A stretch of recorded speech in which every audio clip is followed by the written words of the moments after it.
ಏ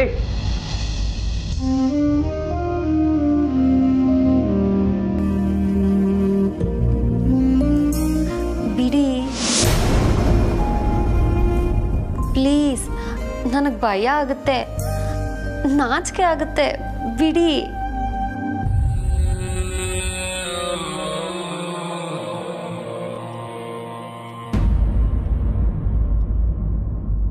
ಬಿಡಿಪ್ಪ ಪ್ಲೀಸ್, ಯಾರಾದ್ರೂ ನೋಡ್ತಾರೆ.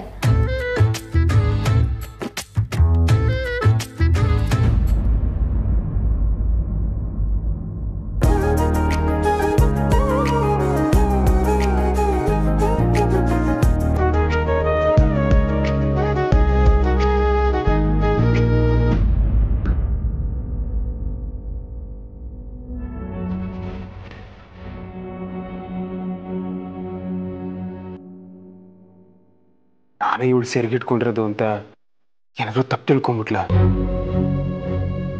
ಅಲ್ಲ, ಇವಳು ಯಾಕೆ ನನ್ನ ಕಣ್ಣಿಗೆ ಆರ್ತಿ ತರಾನೇ ಕಾಣಿಸ್ತಾಳೆ? ಸುಟ್ಟಿಡಿತಾ ಇದೆ ನನಗೆ. ಪ್ರಿಯಾ ನಾಚ್ಕೊಂಡು ಓಡ್ ಹೋದ್ಲಲ್ವಾ? ಅಶೋಕ್ ಪ್ರಿಯಾ ಕಡೆ ವಾಲ್ತಾ ಇದ್ದಾರಾ? ಒಂದೊಂದ್ಸರಿ ಒಂದೊಂದ್ ತರ ಚಿತ್ರಣ ಕಾಣ್ತಿದ್ಯಲ್ಲ. ಇವ್ರಿಬ್ರು ನಡುವೆ ಏನ್ ನಡೀತಾ ಇದೆ ಅನ್ನೋದೇ ಅರ್ಥ ಆಗ್ತಿಲ್ಲ.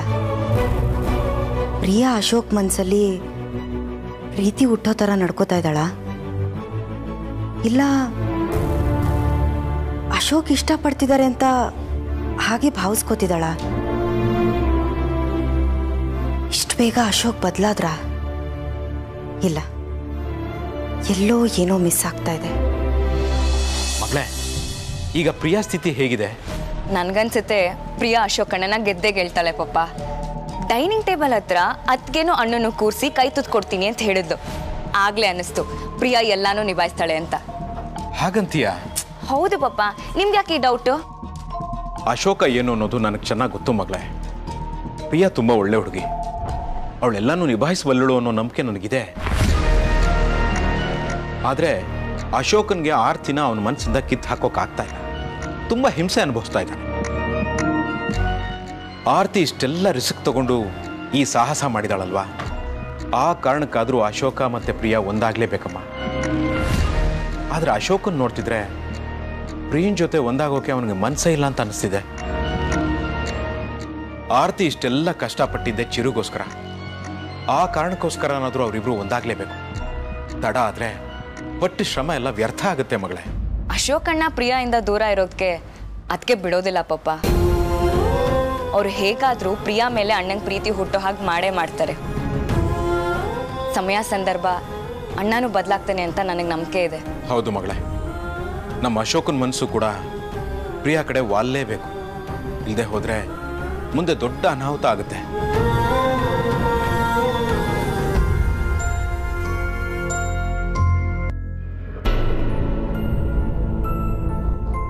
ಈ ಮನೆ ಹೊಸ ಸೊಸೆ ಪೂಜೆ ಮಾಡಿಕೊಟ್ಟ ಆರತಿ ತೀರ್ಥ ಎಲ್ಲ ತಗೊಂಡೆ ಭವಾನಿ? ನೋಡಿ, ನಾನಿಲ್ಲಿ ನನ್ನ ಕೋಪನ ತಡ್ಕೊಳಕ್ಕಾಗದೆ ಒದ್ದಾಡ್ತಾ ಇದ್ದೀನಿ. ನೀವು ಬಂದು ಅದನ್ನ ಇನ್ನೂ ಜಾಸ್ತಿ ಮಾಡಬೇಡಿ. ನಾನು ಯಾಕೆ ಅವಳು ಕೊಡೋ ಆರತಿ ತೀರ್ಥ ಅಂತ ತಗೊಳ್ಳಿ? ಅವಳೇ ನಿಮ್ಮ ಮನೆ ಪೂಜಾರಿನ, ಭಕ್ತಿ ಪೂರ್ವಕವಾಗಿ ಆರತಿ ಮಾಡಿ ತೀರ್ಥ ಕೊಡ್ತಾಳಂತೆ. ನಾನು ಅದನ್ನು ಕುಡಿದು ನನ್ನ ಜನ್ಮನ ಪಾವನ ಮಾಡ್ಕೋಬೇಕಾ? ಅವ್ರು ಯಾವಾಗ ನಮ್ಮ ಮನೆಗೆ ಕಾಲಿಟ್ರೋ ಆಗಲೇ ನಮ್ಮ ಮನೇಲಿದ್ದ ದೇವ್ರುಗಳೆಲ್ಲ ಓಡ್ ಹೋದ್ರು. ಈ ಪೂಜೆ ಮಾಡೋಕ್ಕೆ ದೇವರು ಇಲ್ಲ, ದಿಂಡ್ರು ಇಲ್ಲ.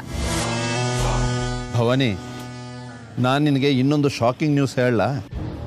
ಶಾಕಿಂಗ್ ನ್ಯೂಸಾ? ಏನದು? ಆರತಿ ತಾನು ಬದುಕುಳಿಯೋ ಆಸೆನ ಕಳ್ಕೊಂಡ್ಬಿಟ್ಟಿದ್ದಾಳೆ. ಡಾಕ್ಟ್ರು ಕೊಟ್ಟಿರೋ ಯಾವ ಮಾತ್ರೆ ಔಷಧಿನೂ ಅವಳು ತಗೊಂಡಿಲ್ವಂತೆ. ಮಾವ ಮತ್ತೆ ವೇದ ಮಾತಾಡ್ಕೋತಾ ಇದ್ರು. ನೋಡು, ನಾವು ಅವಳ ಮೇಲೆ ನಿಗಾ ಇಡಬೇಕು. ನೀನು ಆರತಿ ಚಲನವಲನ ಬಗ್ಗೆ ನಿಗಾ ಇಡು, ನಾನು ಗಮನಿಸ್ತೀನಿ.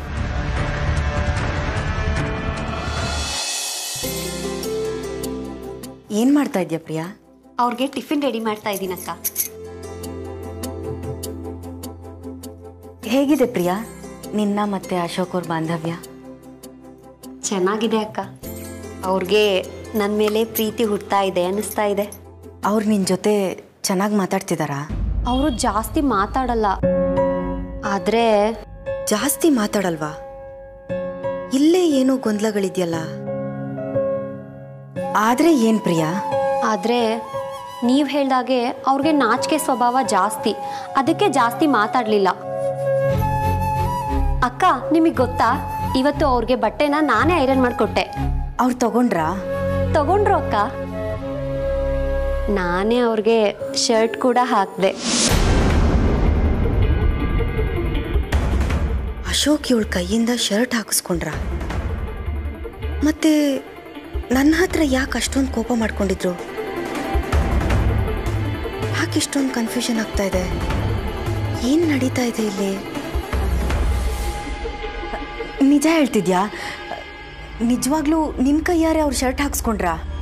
ಸತ್ಯವಾಗ್ಲೂ ನಾನೇ ಅವ್ರಿಗೆ ಶರ್ಟ್ ಹಾಕ್ತೆ ಅಕ್ಕ. ಯಾಕೆ ಹೀಗೆ ಕೇಳ್ತಿದ್ದೀರಾ? ಅದು ಏನಿಲ್ಲ, ಸುಮ್ಮನೆ ಕೇಳಿದೆ ಅಷ್ಟೆ. ಆದಷ್ಟು ಬೇಗ ನಿಮ್ಮಿಬ್ಬರ ಮಧ್ಯೆ ಒಳ್ಳೆ ಬಾಂಧವ್ಯ ಬೆಳಿಬೇಕು ಅನ್ನೋದೇ ನನ್ನ ಆಸೆ. ನಿನಗೆ ಖುಷಿ ಆಗ್ತಿದ್ಯಾ ಪ್ರಿಯಾ? ಅವರಿವತ್ತು ನಾನು ಐರನ್ ಮಾಡಿಕೊಟ್ಟ ಶರ್ಟನ್ನೇ ಹಾಕೊಂಡು ಬರ್ತಾರೆ. ಆ ಶರ್ಟಲ್ಲಿ ಅವ್ರು ಹೇಗೆ ಕಾಣಿಸ್ತಾರೆ ಅಂತ ನೋಡಬೇಕು ಅನ್ನಿಸ್ತಾ ಇದೆ. ಅವ್ರೇನಾದರೂ ಹಾಕ್ಕೊಂಡು ಬರಲಿಲ್ಲ ಅಂದರೆ ಪಾಪ ಈ ಹುಡುಗಿ ತುಂಬ ಬೇಜಾರು ಮಾಡ್ಕೊಂಡ್ಬಿಡ್ತಾಳೆ. ದೇವ್ರೆ, ಅಶೋಕ್ ಇವಳು ಐರನ್ ಮಾಡಿರೋ ಶರ್ಟ್ನೇ ಹಾಕ್ಕೊಂಡು ಬರಲಪ್ಪ. ಅಕ್ಕ, ನಾನೊಂದು ಕೇಳಲಾ? ಕೇಳು ಪ್ರಿಯಾ. ನಾನು ಅವ್ರ ಬಗ್ಗೆ ನಿಮ್ಮ ಹತ್ರ ಈ ಥರ ಎಲ್ಲ ಮಾತಾಡಿದ್ರೆ ನಿಮಗೆ ಬೇಜಾರಾಗುತ್ತಾ? ಯಾಕೆ ಹಾಗೆ ಕೇಳ್ತಿದ್ಯಾ ಪ್ರಿಯಾ? ನೀವಿಬ್ಬರು ಚೆನ್ನಾಗಿರಬೇಕು. ನೀನು ಅವ್ರು ನಿನ್ನನ್ನು ತುಂಬ ಪ್ರೀತಿ ಮಾಡಬೇಕು ಅಂತ ಬಯಸೋ ಮೊದಲನೇ ವ್ಯಕ್ತಿನೇ ನಾನು. ನೀನೇ ಅವ್ರನ್ನ ನೋಡ್ಕೋಬೇಕು, ನೀನೇ ಅವ್ರನ್ನ ಕೇರ್ ಮಾಡಬೇಕು, ನೀನೇ ಅವ್ರನ್ನ ನಗಿಸ್ಬೇಕು. ಅವ್ರ ಹತ್ರ ನೀನೇ ಅವ್ರ ಕಣ್ಣೀರು ಒರೆಸ್ಬೇಕು. ಅವ್ರ ಮೇಲಿನ ಸಂಪೂರ್ಣ ಜವಾಬ್ದಾರಿ ನಿನಗೆ ಮಾತ್ರ ಇರೋದು. ನೀವು ಅವ್ರನ್ನ ಮಿಸ್ ಮಾಡ್ಕೋತಾ ಇಲ್ವಾ? ಹೇಳಿ ಅಕ್ಕ. ಅದ್ರ ಬಗ್ಗೆ ನಾನೇನಾದರೂ ಮಾತಾಡೋಕ್ಕೆ ಹೋದರೆ ನಿನ್ನ ಮನಸ್ಸು ಡೈವರ್ಟ್ ಆಗುತ್ತೆ. ಬೇಡ ಬಿಡು. ಪರವಾಗಿಲ್ಲ, ಹೇಳಿ ಅಕ್ಕ. ಹೃದಯ ಅದ್ರ ಬಡಿತನ ಯಾವತ್ತಾದರೂ ಮಿಸ್ ಮಾಡ್ಕೊಳುತ್ತಾ?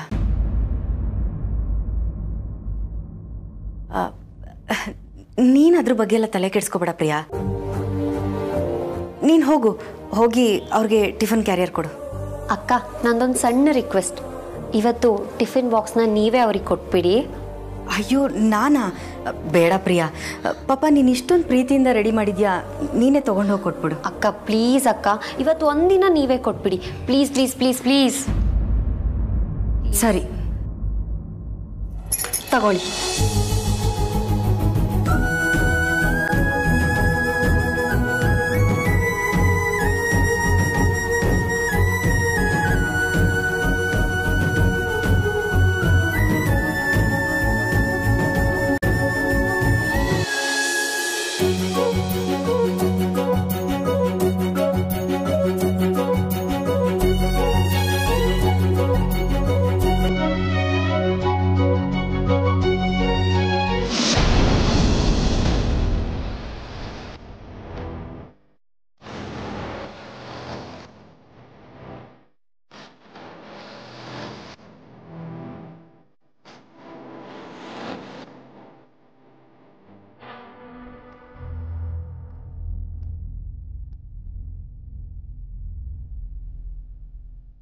ಯಾಕೆ ಹಾಗೆ ನೋಡ್ತಿದ್ದೀರಾ? ತಗೊಳ್ಳಿ ಟಿಫನ್ನು.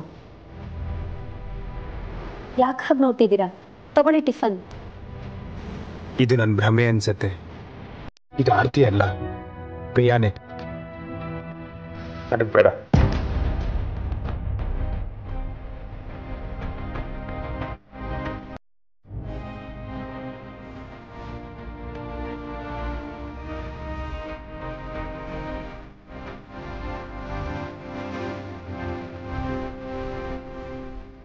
ಅಕ್ಕ ಟಿಫಿನ್ ಬಾಕ್ಸ್ ಕೊಟ್ಟರು ತಗೊಳ್ದೆ ಹೊಟ್ಟೋದ್ರ?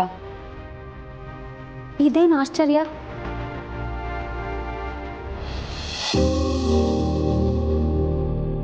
ಅದಕ್ಕೆ ಬಾವೇದ ಬೇಜಾರಾಯ್ತಾ? ಯಾಕೆ? ನೀವು ಅಷ್ಟೊಂದು ಪ್ರೀತಿಯಿಂದ ಅಣ್ಣನಿಗೆ ಟಿಫಿನ್ ಬಾಕ್ಸ್ ರೆಡಿ ಮಾಡಿಕೊಟ್ರಿ, ಆದರೆ ಅಣ್ಣ ಅದನ್ನು ತೊಗೊಂಡು ಹೋಗಲಿಲ್ಲ. ಅಯ್ಯೋ, ಅದರಲ್ಲಿ ಅವ್ರದ್ದೇನು ತಪ್ಪಿಲ್ಲ. ಪಾಪ ಆಫೀಸ್ಗೆ ಹೋಗಿ ತುಂಬ ದಿನ ಆಗಿತ್ತಲ್ಲ, ಅದಕ್ಕೆ ಏನೋ ಟೆನ್ಷನಲ್ಲಿ ಹಾಗೆ ಹೋಗಿದಾರಷ್ಟೇ. ನೀವು ಅಣ್ಣನ ಸಮರ್ಥಿಸ್ಕೊತಾ ಇದ್ದೀರಾ ಅಂತ ಅನ್ನಿಸ್ತಿಲ್ವಾ? ಅದಕ್ಕೆ ಅನಿವಾರ್ಯದಿಂದ ಅಶೋಕ್ ಅಣ್ಣಂಗೆ ಇನ್ನೊಂದು ಮದುವೆ ಮಾಡಿದ್ರಿ. ಈಗ ಅಣ್ಣನ ಪಕ್ಕದಲ್ಲಿ ಇನ್ನೊಂದು ಹೆಂಗಸು ಇರೋದನ್ನ ನೋಡಿದ್ರೆ ನಿಮಗೆ ಬೇಜಾರಾಗ್ತಿಲ್ವಾ?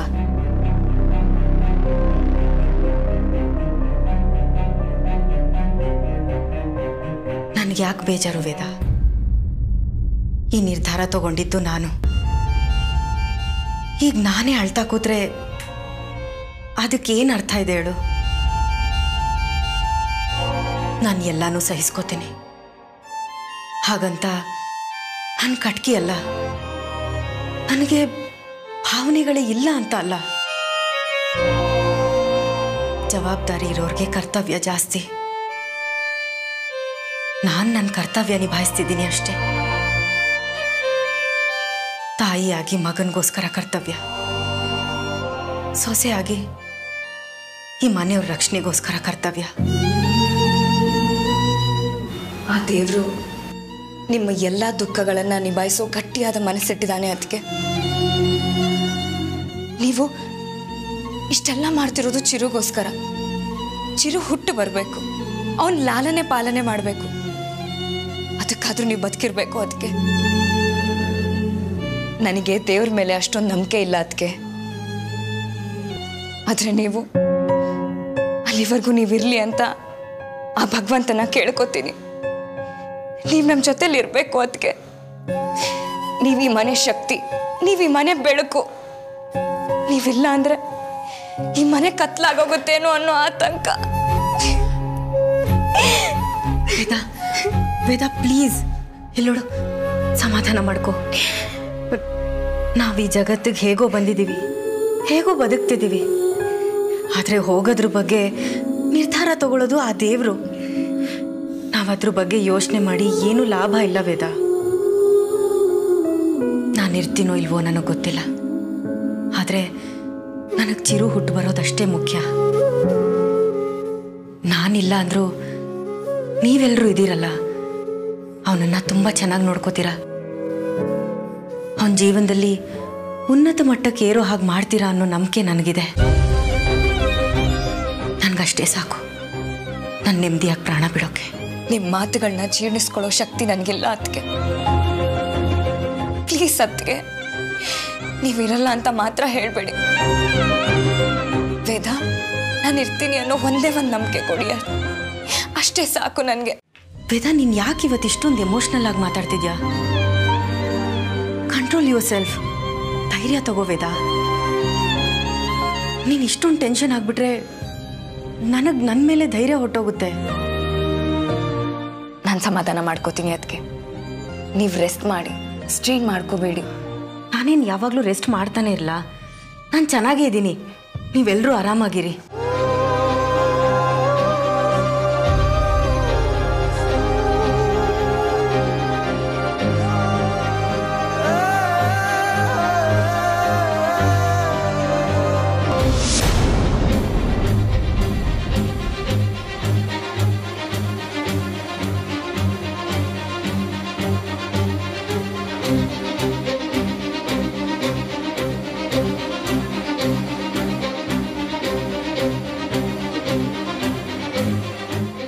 ಅದಕ್ಕೆ ಟ್ಯಾಬ್ಲೆಟೇ ತಗೋತಿಲ್ವಾ? ಪಪ್ಪ, ಪಪ್ಪ, ಏನಮ್ಮ? ಒಂದು ನಿಮಿಷ ಬನ್ನಿ ಪಪ್ಪ.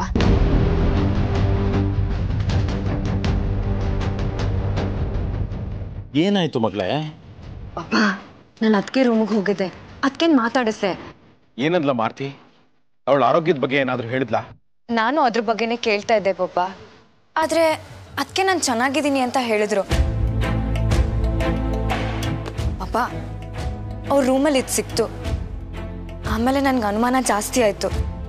ಏನಮ್ಮ ಇದು? ಡಾಕ್ಟ್ರು ಅದಕ್ಕೆ ಕೊಟ್ಟಿದ್ದ ಟ್ಯಾಬ್ಲೆಟ್. ಆದ್ರೆ ಅದಕ್ಕೆ ಒಂದು ಟ್ಯಾಬ್ಲೆಟ್ನು ತಗೊಂಡಿಲ್ಲ ಪಪ್ಪ.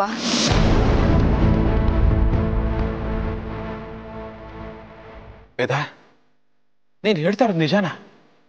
ಇದರಲ್ಲಿರೋ ಒಂದು ಟ್ಯಾಬ್ಲೆಟು ಆರ್ತಿ ತಗೊಂಡಿಲ್ವಾ? ಇಲ್ಲ ಪಪ್ಪ, ಒಂದು ಟ್ಯಾಬ್ಲೆಟು ತಗೊಂಡಿಲ್ಲ.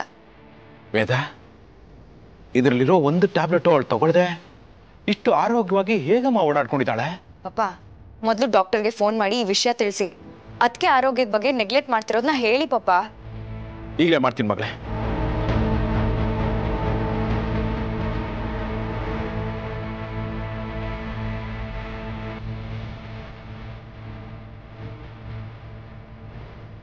ಪಿಕ್ ಮಾಡ್ತಿಲ್ವಲ್ಲಮ್ಮ? ಇನ್ನೊಂದ್ಸಲ ಟ್ರೈ ಮಾಡಿ ಪಾಪ.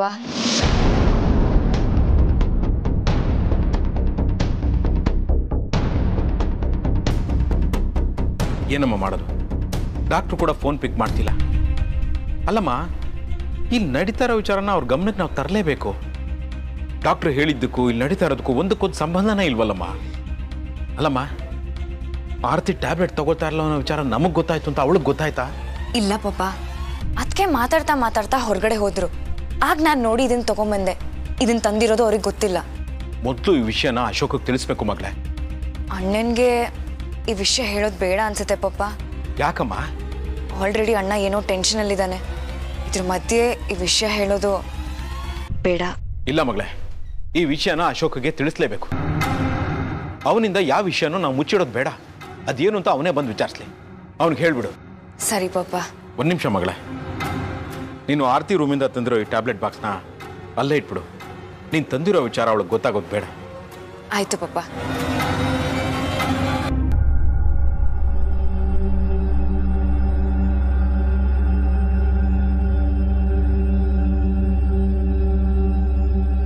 ಏನ್ ಹೇಳ್ತಿದ್ಯಾ ವೇದ?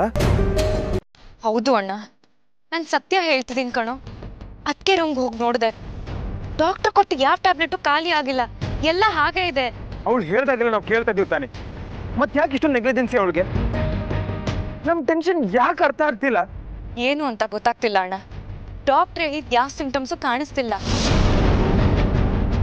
ಅದಕ್ಕೆ ನಾನು ನೆನೆಸ್ಕೊಂಡ್ರೆ ನನಗೆ ತುಂಬಾ ಸಂಕಟ ಆಗ್ತಿದೆ ಕಣೋ. ಅವರು ಪ್ರಾಣದ ಮೇಲೆ ಆಸೆನೇ ಬಿಟ್ಬಿಟ್ಟಿದ್ದಾರೆ. ಮಾತಾಡ್ದಾಗ ನನಗೆ ಹಾಗೆ ಅನ್ನಿಸ್ತು. ಏನಾಗುತ್ತೋ ಆಗ್ಲಿ ವೇದ ಅಂತ ಹೇಳ್ತಾ ಇದ್ರು. ಅವ್ರ ಮಾತನ್ನ ಕೇಳಿಸ್ಕೊಳಕ್ಕೆ ತುಂಬಾ ಹಿಂಸೆ ಆಗ್ತಿತ್ತು ಅಣ್ಣ. ನೀನ್ ಬೇರೆ ಅವ್ರನ್ನ ಅವಾಯ್ಡ್ ಮಾಡ್ಬಿಟ್ಟು ಹೋಗ್ಬಿಟ್ಟೆ. ಅವ್ರು ಇನ್ನೂ ಬೇಜಾರು ಮಾಡ್ಕೊಂಡ್ಬಿಟ್ರು ಗೊತ್ತಾ? ಅವಾಯ್ಡ? ನಾನು ಯಾವಾಗ ಅವಾಯ್ಡ್ ಮಾಡಿದೆ ವೇದ? ಅವರು ನಿನ್ಗೆ ಬಾಕ್ಸ್ ಕೊಡೋದಕ್ಕೆ ಬಂದ್ರೆ ನೀನ್ ತಗೊಳ್ದೆ ಹೋಗ್ಬಿಟ್ಟೆ. ಬಾಕ್ಸ್ ಕೊಡಕ್ ಬಂದಿದ್ದು ಆರ್ತಿನ? ಏನಣ್ಣ ನೀನ್ ಹೀಗೆಲ್ಲ ಕೇಳ್ತಿದ್ಯಾ? ಯಾಕೆ ಹಾಗೆ ನೋಡ್ತಿದ್ದೀರಾ? ತಗೊಳ್ಳಿ ಟಿಫನ್ನು.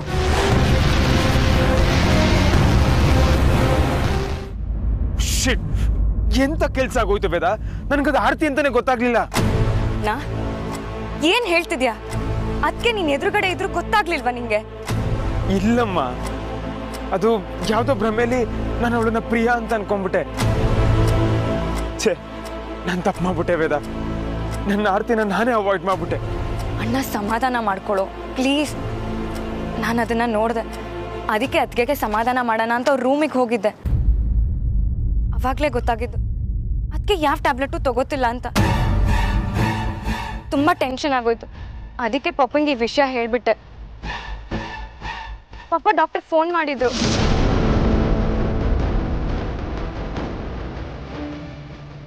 ಆದ್ರೆ ಡಾಕ್ಟರ್ ಫೋನ್ ಪಿಕ್ ಮಾಡ್ಲಿಲ್ಲ ಕಣೋ. ವೇದ, ನಾನು ಡಾಕ್ಟರ್ನ ನೋಡಿದೆ. ಎಲ್ಲಿ ಅಣ್ಣ? ಇಲ್ಲೇ ನನ್ನ ಕಣ್ಮುಂದೆನೆ ಪಾಸ್ ಆದ್ರು. ಅಣ್ಣ ಅವ್ರನ್ನ ಇಮಿಡಿಯೇಟ್ ಆಗಿ ಮೀಟ್ ಮಾಡು. ಅದಕ್ಕೆ ಹೀಗೆಲ್ಲ ಮಾಡ್ತಿದಾರೆ ಅಂತ ಅವ್ರಿಗೆ ವಿಷಯ ತಿಳಿಸು. ಸಾಧ್ಯವಾದ್ರೆ ಅವ್ರನ್ನ ಮನೆಗೆ ಕರ್ಕೊಂಡ್ ಬಾ. ಅದಕ್ಕೆ ಜೊತೆ ಮಾತಾಡ್ಸೋಣ ಕಣೋ. Okay, I will call you back.